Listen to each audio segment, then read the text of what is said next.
Hi everyone, welcome back again to Story Time with Pastor Sarah, a time for kids in our families and community, but also I think a little bit for the grown-ups too.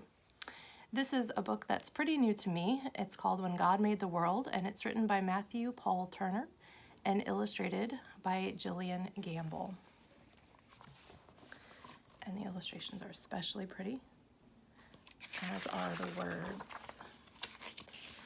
This book was also dedicated, if you can read here, it's in memory of Rachel Held Evans, and it says, "The world is better because of your love, life, and words." In the very beginning, before anything was, before God started doing what it is God does, when all that existed was wide open space, God imagined a universe and began to create. God hung trillions of stars, stars big and stars bright. God turned the dark sky into a glorious sight. God put planets in places with moons in some cases, and galaxies that reach the outermost spaces. God made comets that fly with tails through the sky, and asteroids and meteors that sometimes zoom by. And with cosmic explosions, God set space in motion, causing planets to orbit their suns with devotion. And somewhere amid all the swirling light, inside a cluster of milky white, among stars and planets and cosmic dust, God made a place for the story of us. Because when God made the world, God displayed heaven's glory for you and for me and for all the world's stories. Our planet God made a blue and green sphere and designed it to orbit the sun once a year. God made daytime and nighttime, climates and seasons, and all kinds of weather that varies by region. God made continents and oceans, islands and seas, a north and south pole that God puts in deep freeze.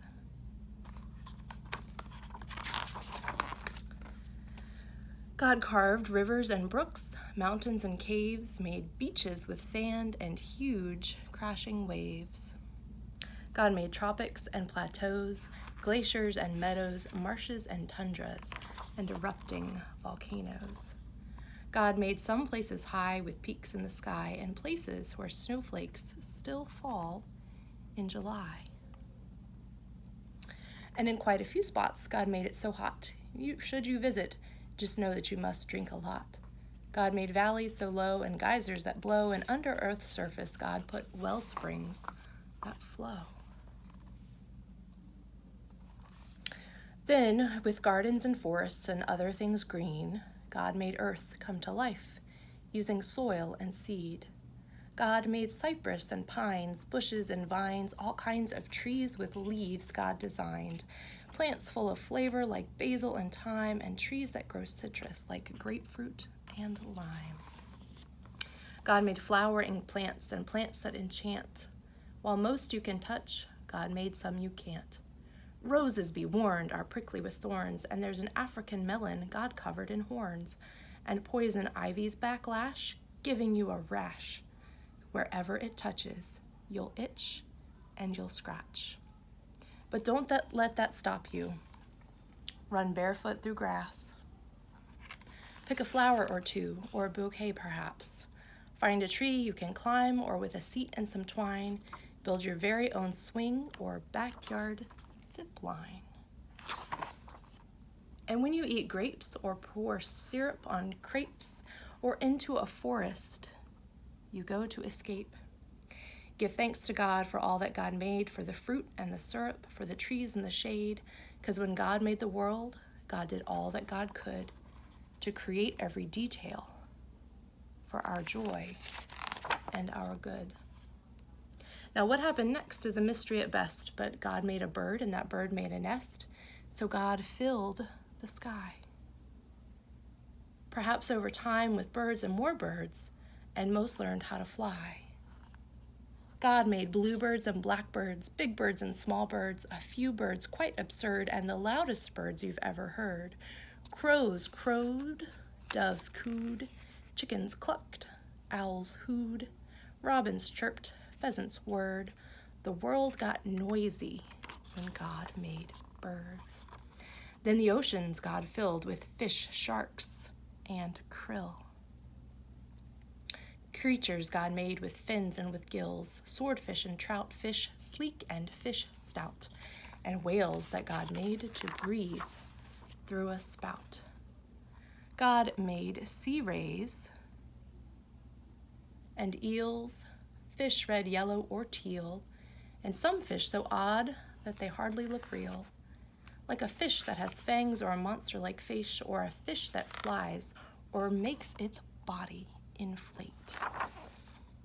And wherever a river, ocean, or sea touches dry land, there's most likely to be all sorts of creatures living their lives on land and in water. That's how they survive. Like otters and frogs, turtles on logs, and crocodiles gathering in swampy bogs. And then God made cows, horses, and goats, and God made gibbons with inflatable throats. God planned lions to roar and tigers to pounce, and kangaroos God thought, let's make you bounce. God made bears to growl, moles to plow, and under full moons, coyotes to howl. Donkeys brayed, giraffes bleated, jaguars prayed, rhinos stampeded, bunnies hopped, beavers chopped, and in muddy pools, hippos plopped. Yes, all living creatures, from whales to snails, from those covered with feathers to those covered with scales, each God designed with a home in mind to develop and evolve if needed over time. Because when God made the world, every creature on earth became a part of life's cycle, having value and worth. And God made people, people like you and me, people with souls, people with stories, a global family tree. God made us all flesh and bone covered in skin, and made all our bodies to have hearts beating within. God gave us bellies and legs, fingers and toes, and fashioned our faces with eyes, mouth, and a nose. God made our bodies equally unique, uniquely equipped for walking and talking, to eat and to skip.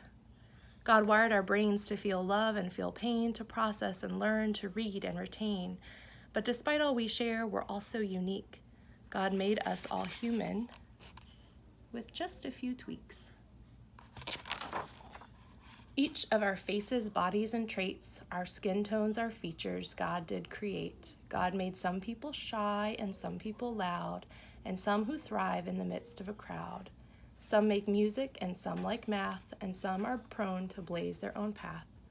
But always remember, because this much is true, God had a purpose in making you, you.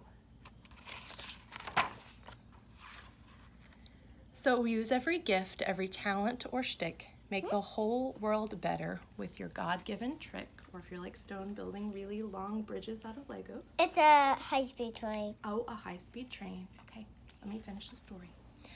Big smiles to faces show love and good graces to those who need hope in all different places. Discover a star, a planet, or moon, or help keep a forest from dying too soon. Save a whale, hug a tree, protect every bee, recycle, repurpose, reject apathy. Because all of creation whispers God's story, the mountain, the ocean, the blue morning glory, the raindrops, the sunshine, the grapes on the grapevine. With nature, God gives us a glimpse of divine. And just like a star might showcase God's light, or a waterfall give us a sign of God's might, the same could be said of me and of you. How we live, how we love, tells God's story too. Because when God made the world and the world started spinning, the story God wrote was just